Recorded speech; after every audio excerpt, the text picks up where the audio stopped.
Hey everybody, welcome back to the channel. I appreciate your time. Thank you for watching. I've had a lot of positive feedback on some of the dash cams that I've been featuring here, courtesy of Auto-Vox.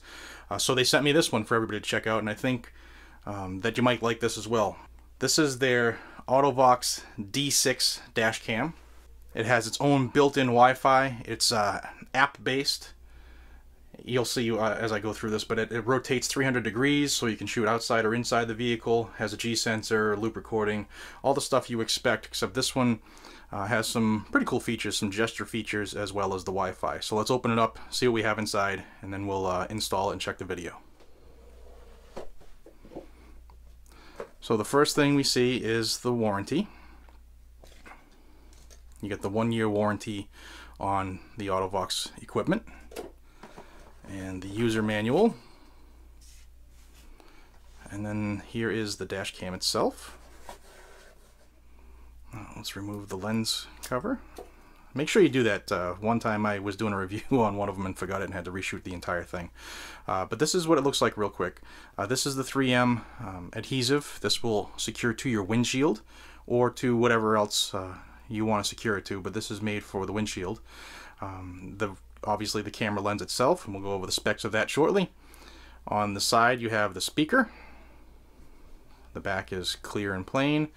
On the other side of the base here you have your power, you have your reset button, and you have the SD card. On the bottom you have your mic and your sensors for your gestures, and we'll show you that in a couple minutes. So let's put this aside, see what else we get inside. Okay, so we get a second adhesive strip in case you want to put it somewhere else. And then in the bag we get our power cord. Now this cord I believe is 10 feet long, which is plenty of length to get around the molding of your windshield or your headline cover. You just tuck it up inside. There's no technical know-how that needs to be done for that. And then here is the 12-volt charging base. This goes into your cigarette lighter. Now this is cool. Let me see if I can focus this. Now one of my biggest complaints for some of the dash cams I have covered, not just for this company but others, was that you wouldn't get an option for still charging like a cell phone or whatever. But this one, you can see it does. You have a 1 amp and a 2.4 amp USB port. So once you plug this bad boy in, you still have a port left to use for your cell phone or whatever. So that is a very, very welcome upgrade. Now the camera, I told you that it will rotate. You can see here, if you want to rotate it so that it points in the car or outside the car, you just rotate the entire camera. It'll go a full 300 degrees. So once you figure out where you can mount this in your vehicle, you can make it work either way, inside or outside the car. Now why would you turn it inside the car? Say you want to record the interior. If you're doing ride sharing, Uber, Lyft, if you have a taxi cab, something like that, know your local and state laws, because if you have a state where you have to declare you're recording audio, you need to tell them that, otherwise shut off the audio, which is an option. And then you have the sensor that we'll talk about. One other thing I want to mention on the back, for those of you who are going to get one of these, you do have 2 LEDs here. We'll have to run this to see how it is first, but one of the main the issues I have with the LEDs is it can be distracting, especially if they flash while they're recording. But the easy fix of that is just a piece of black electrical tape sticking over that, and, whatever is flashing to distract you. Because the idea of a dash cam is to help you in situations where somebody else causes a problem on the road, not for it to distract you and have you cause a problem on the road. As far as installation, let me show you their manual here. I'll zoom in on this if I can focus. That is the location that they suggest you install it. Okay, right next to your rear view mirror on the windshield. That's going to give you the best range for the lens. It's also going to give you enough or ample cable to run it to that spot. So this is the suggested location from the manufacturer of where to install it. Okay, the gesture sensors. This will take a photo or record video just by you swiping your hand across the sensors. So if you have this, if you will imagine affixed to your windshield, if you just do that, it'll take a picture or a video depending on what you have your settings set to. Now it is Wi-Fi based. It's run off of the app. You can sync this to your phone, connect to the Wi-Fi. It's just a generic password that's in the manual, and you can save those videos and pictures right to your cell phone right away without the need of a computer to transfer the files. When you do have your phone connected to the camera through the app, you can click it on live feed. So if you're outside the vehicle or whatever, you can tap into your Wi-Fi. I'm not sure what the range is. We'll test it, but you can tap in live. You can also hit playback.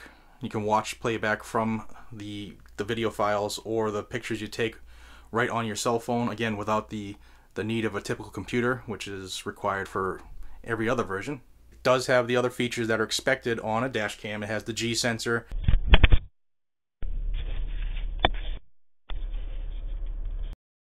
which will save the recording as soon as it detects some type of impact, such as if you're in an accident. It'll automatically lock and save that portion of the recording so that it can't be recorded over. It has loop recording, so if you fill up your card, it'll start back at the beginning of the card with the oldest file. It'll start recording that oldest chunk of data, not just wiping out the entire file.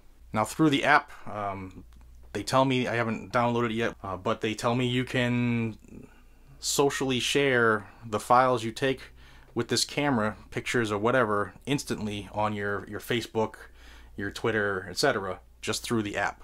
Now, what are the specs for this? It does have its own Wi-Fi. It's a 2.4 gigahertz Wi-Fi, and it will handle up to a 64 gigabyte Class 10 memory card. Always go with a Class 10 minimum.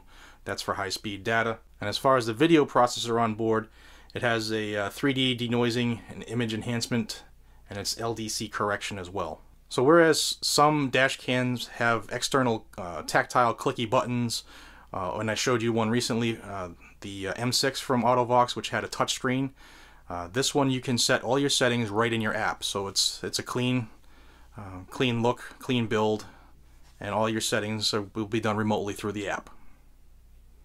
Let's go put it in a vehicle and check it out.